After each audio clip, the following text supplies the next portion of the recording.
In this video, I'll share why I decided to leave my career and become a content creator, as well as how it's going, the mistakes I've made, and what I would definitely change if I had to do it all over again.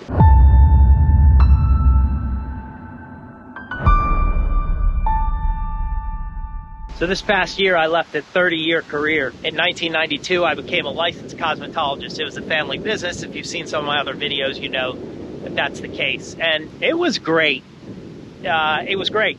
I did everything from own hair salons to work in the corporate world there. I made a ton of friends. It brought me a lot of fulfillment, simply until it didn't. Okay, let's go.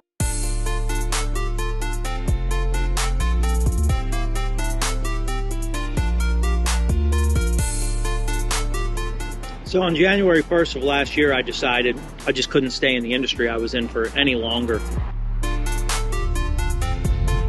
After 30 years, it had just become apparent to me that I had really no creativity left there, nothing left to give. You know, the industry was changing like all industries have. As I said, I'd owned businesses. I sold that business in 2013 for way less than it was actually worth in retrospect. I used to give presentations around the world, helping people in that business to grow their business. I then became a corporate worker, and I thought for sure that corporate was like my next obvious transition in the career, and I thought I would stay in corporate for a long time. Well, it only took a couple of years for me to realize that I am not designed to be a corporate worker. The office politics, the mundaneness of the day-to-day life of working out of an office, I felt like a caged animal.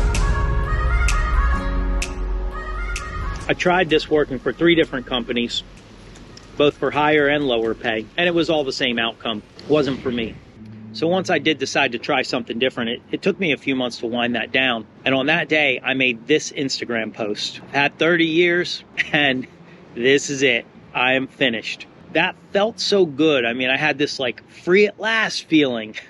Little did I know what the upcoming year would bring.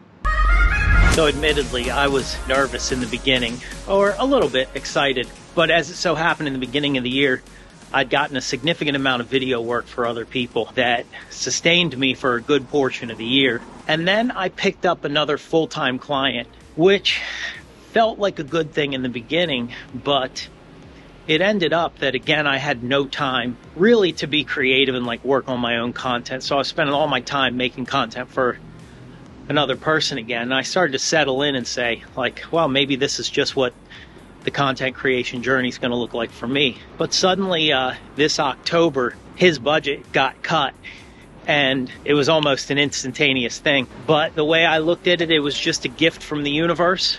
I decided this was the jumping off place. I was going to go in full time. So really, I just took a breath and I decided, look, I'm in it for the long haul. The first challenge that happens when you decide you're going to go for a completely different thing is, how am I going to make an income? So this reminds me of that story, Hernan Cortez. In 1519, he arrives to the New World, and he immediately tells his men they need to turn around and burn the boats. This obviously gives them the notion that they're not going back. Their only option is to move forward. And that's exactly what he does. So I first tried driving Uber in 2021.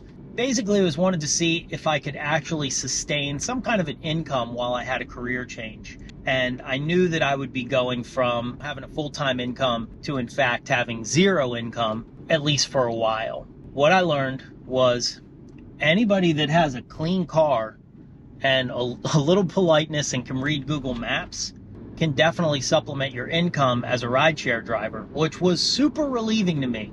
And one thing that I've landed upon now that I've done this, you know, for a couple of years now on and off, whenever I've like hit a pocket of income that I needed to sustain, is if I was a female in a city that was maybe a little more dangerous than the one I live in, I would probably only do airport rides. So I would probably drive to the airport, turn the app on, because you know those people just came through security, they're going somewhere, and then I'd probably drive back to the airport. There are definitely cities where I wouldn't be a rideshare driver in, and I know you don't hear about a lot of incidents, and Uber has a killer safety, like all the safety features are killer, but I just, you know, there's some cities I just simply wouldn't do it in. With that said, in most places, This is definitely a way that somebody can sustain income. And for me, it was my way out. And I knew that I could definitely do this to supplement, income and bills while I was growing a video business as well as becoming a full-time content creator. There are a few things that if I had this to do all over again, I would do totally differently. And, these are kind of 3 mistakes that I think are really common for people that are wanting to hurry this thing up or feel like they're behind in content creation. They're trying to get a channel started. They want to get as far ahead as possible. The first one is buying expensive coaching courses on video creation, course creation, YouTube. I've taken plenty of courses. I've paid for the very expensive ones. What I've found is a mid-range and even really some of the affordable courses, like very affordable courses, give you just as much of a head start as those like really heavy coaching deals. So like I paid about $5,000 for, no, it was $3,000. There was a sell trick at the end there, get it. It's $5,000, but if you pay it for it right now, it's $3,000 for a coaching that I definitely think they were bringing as much to the table as possible. I definitely think they were doing as much as possible. But the truth is, there was enough information in their online materials, which was way a fraction of the cost. I could have just gone through that course, learned that same exact information without the extra few $1,000s for the coaching. Of course, there is a time and a place for everything, but I think in the very beginning, if you can just master some basic things, then you don't have to do all that expensive stuff that really is just an unnecessary expenditure. You're probably going to need that money for other things. Number 2 is I would have figured out an in-home plug-and-play studio setup a long time ago. Now, maybe I'm just a moron, but I struggled for a really long time when it came to equipment setup. I had already had some pretty good equipment in the beginning, and then I bought better equipment because I started shooting video for other people. And I sort of just insisted on continuing to use that better equipment. Now, right now I'm shooting face-to-face on an USR. I have a GoPro that's at another cam. Then I've got a Rode shotgun mic just attached to the Canon.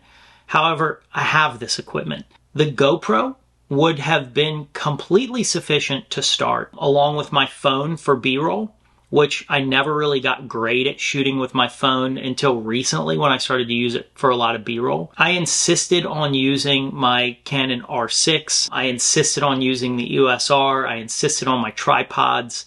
All this stuff that really was unnecessary to get the types of videos that I wanted to create in the long run.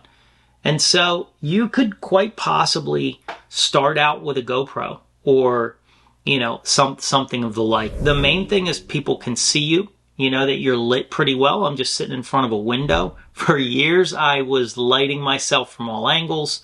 I've got a little practical light behind me here, but not really that big of a deal when it comes to a setup. You really don't have to start with crazy expensive equipment. Hey friends, I just wanted to break in here before we button this one up. Number 1, are you enjoying this video? Is it helpful? If it is helpful, please type that down in comments below. Those comments help the algorithm notice these videos more, and if this is content you want to see more of, that really helps the channel grow. Anyway, with that being said, what's standing out for you in this video? Have you recently made a career change, or are you actually thinking about doing it? I have a lot of experience on this. I'm going to be putting out a few more videos on this. I want to know, are you in that situation? You hate your job, or you're just tired of, being in that same career? You want to try to reinvent yourself? Talk to me. Let me know what's going on. Anyway, also, if you like this video, give it the thumbs up. And if you like talking about all things career change, check out this video I just made. It's where I sort of broke down Cody Sanchez, and she's a big influencer now in the money-making space, buying businesses. Anyway, long story short, I binge watched a bunch of her videos, and then I put together my top 5 takeaways on what I've learned from listening to Cody so far and how I'm implementing that stuff in my life. Without any further delay, let's get back to the video. And the third big mistake that I made in the beginning that I hope you avoid. Make sure you have enough money put away. Put away at a minimum, if you can, of 6 months of full expenditures. That would include not only your basics, but what do you spend on entertainment on average in a month? I mean, you can cut that back, but let's be realistic. You're probably about to go a full 6 months without having any income yet. And if you suck, I mean, my channel might suck, right? If it sucks, maybe I won't see a penny for a year. So in my case, I'm going to be driving the Uber for a long time, but that's what I've committed to. I would have done that differently had I had this to do again. So those are the 3 mistakes that I think are pretty common that people make. Definitely something I would have done differently if I was starting again, from a couple of years ago when I started to think about doing this.